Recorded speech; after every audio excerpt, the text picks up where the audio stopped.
Hello again from the Crotchety Old Man Podcast. Hi, I'm Gary Smith, co-host of the Crotchety Old Man Podcast, and with me today is our host, George Grumling. Top of the day to you, George. Hey, Smitty, top of the day to you. How you doing? Man, I'm doing great. I am amazing today. Well, that's good, Gary, because as usual, we got a stimulating subject. We're going to talk about property tax appealing. So I think that's something that our audience really needs to hear about. Oh, absolutely. It's so much. This is tax season. As a matter of fact, taxes top of people's minds now as they prepare to file their taxes. So, George, I don't think you could have timed this any perfectly. So, take it away. Well, as a homeowner, Gary, every year you get a document that basically tells you the new evaluation of your property. And as you know, 40% of that will then be taxable through your property tax. Now, many people have their property tax escrow, meaning it's impounded monthly that is paid along with their monthly mortgage. Mm-hmm. But the secret to that is the fact that even if it is paid through your mortgage, you can still appeal that. Really? Yes, Hmm. sir. Yes, Now, can sir. anyone appeal that? Is if you're a homeowner, Okay. it's not for if it's a rental property or an investment property. It Uh-huh. has to be your main residence. If it's your main residence, yes, you can appeal that every year. Once you do that, though, however, it sets a new standard or new evaluation for the amount that property will be taxed at. So you have to be careful about doing it every year. My thing is that you want to look at doing it every 3 years, because once you do it, it locks that rate in, or that valuation in for 3 years. So if you do it every 3 years, it's probably a little bit better than doing it every year. Oh, my goodness. I wonder how many people are aware of that. Yeah, yeah, yeah. So what you want to do is when you get that valuation in that document, basically it gives you the instructions of how to appeal. It's just a written document where you send it in to the Board of Equalization, basically telling that you're disputing it. They would then communicate with you. And the normal way to do it is comparables. You're comparing it with other properties that have been sold normally in your neighborhood, and that's probably what the main factor of making your property taxes go up. Because if your next door neighbor, takes advantage of this escalating market for selling homes, it's probably going to affect your home also. So now, is this process a national? I mean, is it the same type of process, or does it vary from state to state? How does that affect people? Well, the appeal process is across the board, but what may change from state or city to city is exemptions that individuals are entitled to. There's certain exemptions if you're a veteran. There's certain exemptions if you're over the age of 62.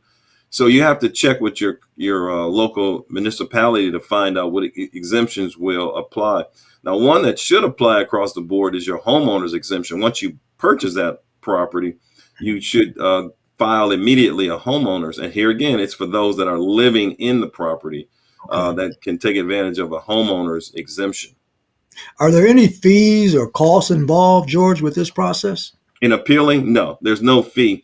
In fact, the government your local government encourages you to appeal your taxes, because they don't have uh, enough feet on the ground to actually say that the assessment that they are putting towards your property is exactly right. So, and that's why they lock it in for 3 years, so it's more of an incentive for you to do it.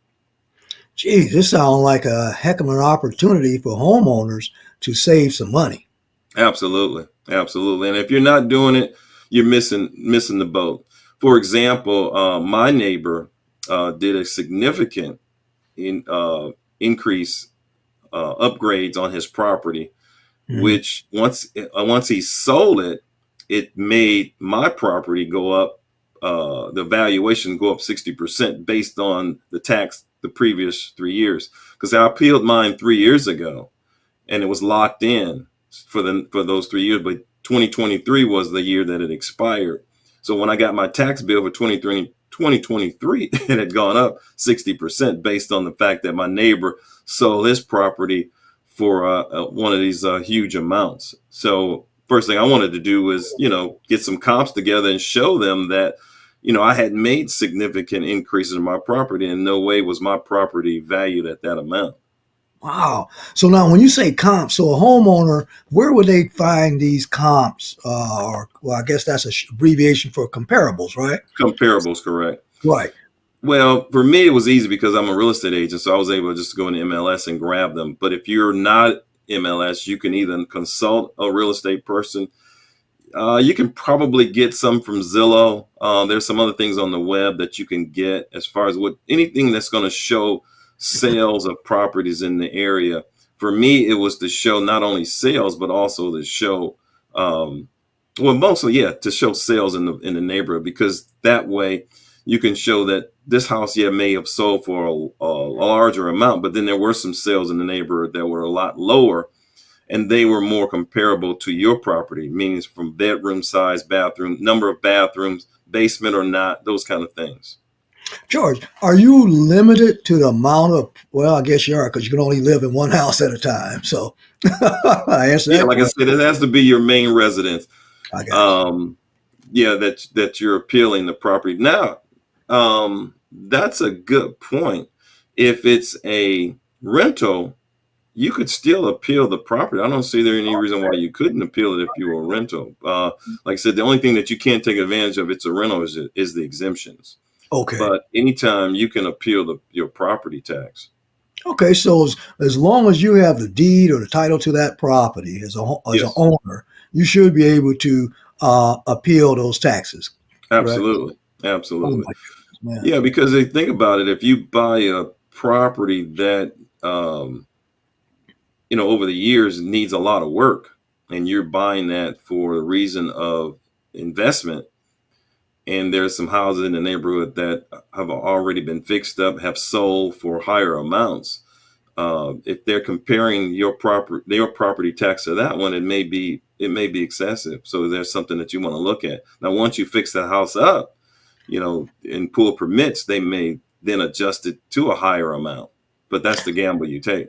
Okay. Quick question then. Now, take for instance, if I own a property, and then within that 3-year lock-in, I decide to sell that property. Is that still transferable to the new owner? Well, it's going to depend on the amount of money the house is sold for.